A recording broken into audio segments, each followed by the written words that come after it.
Welcome back. As the Senate President, Wilton Simpson is the most powerful Republican in the state legislature. We recently talked about the regular session that just wrapped up, but also the upcoming special session on gambling, which many fear will be used to force casino gambling onto Miami Beach. We address all of this as well as the scandal surrounding Frank Artillis and the so-called shadow candidates who may have cost Democrats one state Senate seat in November.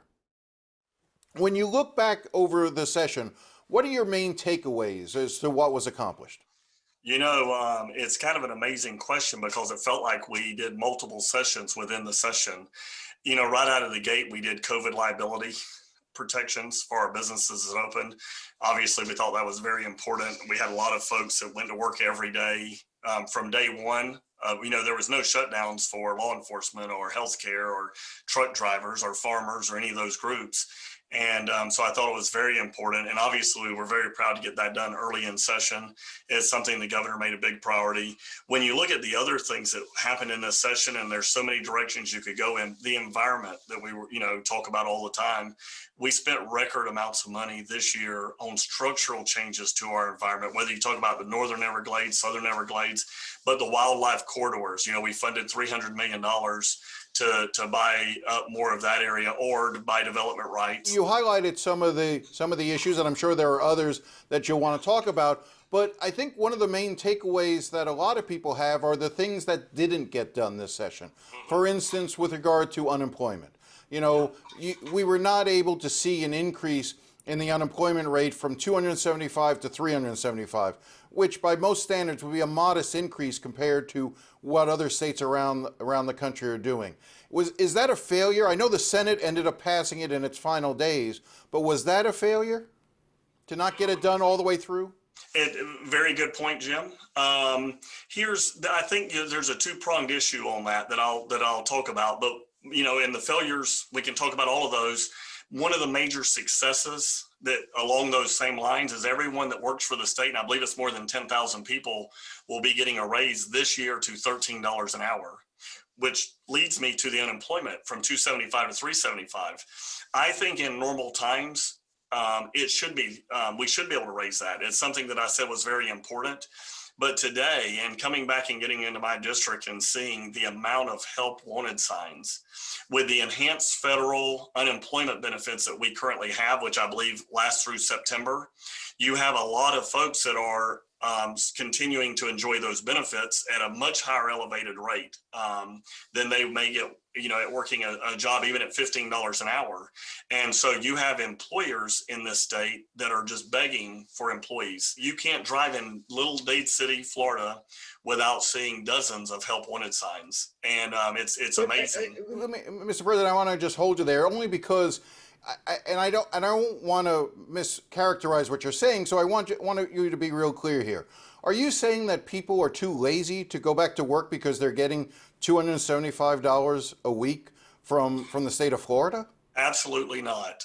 We have the most hardworking people in the country. I believe Florida is the best state to grow a business, to raise a family, to get educated. All of the things that we love about Florida, I believe, exist.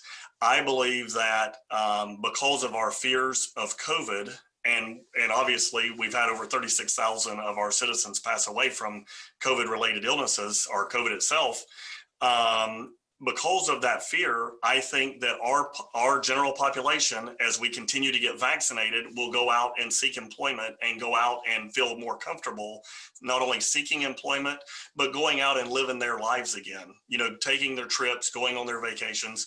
So I think what you have is the fog of COVID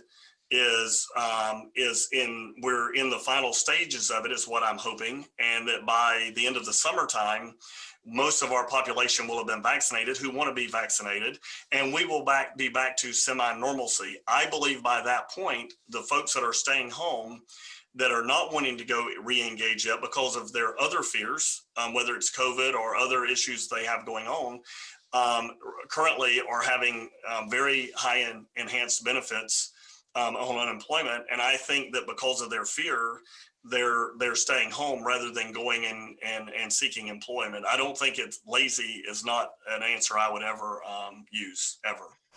You mentioned the $15 an hour minimum wage, which was passed. Just sort of curious, how did you vote on that amendment? I vote substantially no on all constitutional amendments. So I voted no on that one. I'm certain of that, but I vote no on almost all of them. All right, let's move on to the upcoming special session on gambling, because that is going to be a major focus of attention here for the next few weeks. So the big issue now for folks here in South Florida is the question of what's become known as portability, the ability of a casino license holder currently to be able to take their license from a current structure and move it to another location. And the example that's clearly out there is the Big Easy Casino in Hollandale. The owner of that, Jeffrey Sofer, clearly wants to move his casino operations to his hotel, the Fontainebleau Hotel. Do you anticipate we're going to see a bill that will allow portability so that Jeffrey Sofer can get his casino at the Fontainebleau? I do not think that that's being contemplated in this special session. Well, actually, I know it's not. We put out the call yesterday, and it would prohibit that type of activity. So in this cycle, in next week when we go up and do the special session, we will not contemplate moving a casino license out to the Fontainebleau. That's not part of the call. I'm not totally against portability.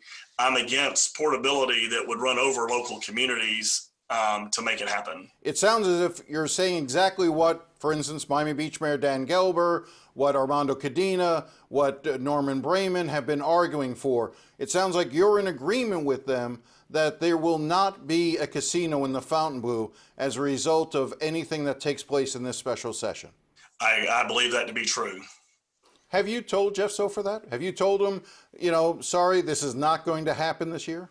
Jeff Sofer has folks that that engage us on the issue. We've been very clear that I do not believe that it's going to happen this year. That's correct. The perception was that a lot of these discussions were taking place on private yachts, in circumstances that were not ideal, that it was hidden from public view. Can you understand from a person's standpoint watching from the distance that this seems all a little seamy when you look at a mega yacht and a bunch of rich people on there with politicians spending a lot of money trying to get something that would benefit one specific individual in a casino at the Fontainebleau?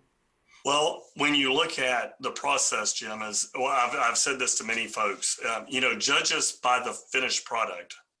So there are a lot of interests in the state of Florida that,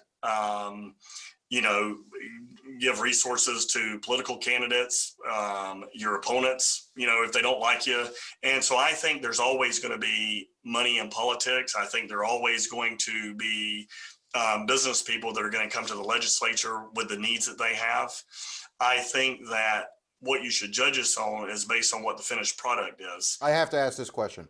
It has to do with the investigation of Frank Artillis and the shadow Senate candidates. Did you have any idea or any inkling of the issues surrounding those shadow candidates? Were you aware that there were efforts to put shadow candidates in 3 state Senate seats that would help the Republican candidates win those elections? I think that there is maybe a misconception that they would help Republicans win those seats. There was a shadow candidate in the race where Miguel Diaz de la Portilla ran against JJR the previous election cycle, which received more votes than did this last opponent. And so it is not my job to judge how these things will unfold. You have investigations ongoing. It's not something I'm concerned about. Obviously there's a lot of allegations, but then there is your day in court. So we're waiting, to see how this turns out. We are not concerned at all that the FRSCC will be implicated in this at all. But we're learning things as you learn through these investigations. I mean, Frank Artillis, he has not been shy. One of the things that got him in trouble was bragging about what he was doing. So again, I'm just asking it more of a direct question. Whether, I'm not asking if you were involved in it, but had you had any inkling, because obviously those Senate races were important for you. Ileana Garcia's race, Ana Maria Rodriguez's, Jason Broder's race. Those were key races that you wanted to make sure Republicans won. Did you have any? Did you heard anything during the campaign cycle about these shadow candidates? You know, once they were in the races, we poll these races every week. So if you're as head of FRSCC, once anyone was in the election, whoever they are, the NPA, the Republican, the Democrat, then we poll and we do things to try to position our candidates. But our job at the FRSCC was to have the best result for our candidate. And so the NPA candidates, I don't believe affected the outcome. If you look at the Ana Maria Rodriguez's race, she won by, I think, 12 or 13 points or something. If you look at Jason Broder's, he was way outside of the margin.